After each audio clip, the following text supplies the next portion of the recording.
एक अहद तमाम होने को है। फुटबॉल की दुनिया पर राज करने वाले CR7 जल्द दुनिया के सबसे मकबूल तरीन खेल को खैराबाद कहने वाले हैं। फुटबॉलर ने वाजे कर दिया। आलमी शोहरत याफ्ता फुटबॉलर क्रिस्टियानो रोनाल्डो ने अपने मद्दाहों को हैरान करते हुए इशारा दिया कि वो जल्द रिटायरमेंट का ऐलान कर सकते हैं। एक हालिया इंटरव्यू में रोनाल्डो ने कहा कि 40 साल की उम्र में खेल की इस रफ्तार और चमक को बरकरार रखना मुश्किल होता जा रहा है, इसीलिए वो अब अपनी फैमिली को ज्यादा वक्त देने का सोच रहे हैं। जब उनसे पूछा गया कि वो फुटबॉल के जूते कब उतारेंगे तो उन्होंने मुस्कुराते हुए कहा, ये बहुत मुश्किल फैसला है, लेकिन मुझे लगता है कि जल्द ये कदम उठाना पड़ेगा। रोनाल्डो ने बताया कि वो 25 या 26 साल की उम्र से ही रिटायरमेंट के लिए ज़हनी तौर पर तैयार हैं और उन्हें यकीन है कि वो इस मरहले का दबाव बर्दाश्त कर लेंगे। उन्होंने कहा कि जिंदगी में हर चीज का इख्तिताम होता है और अब वक्त है कि मैं अपने बच्चों और अहले खाना के साथ ज्यादा वक्त गुजारूं।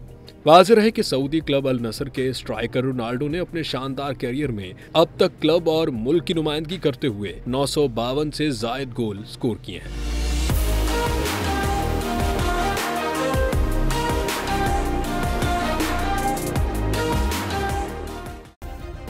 सब्सक्राइब करें और बेल दबाएं ताकि कोई खबर रह न जाए।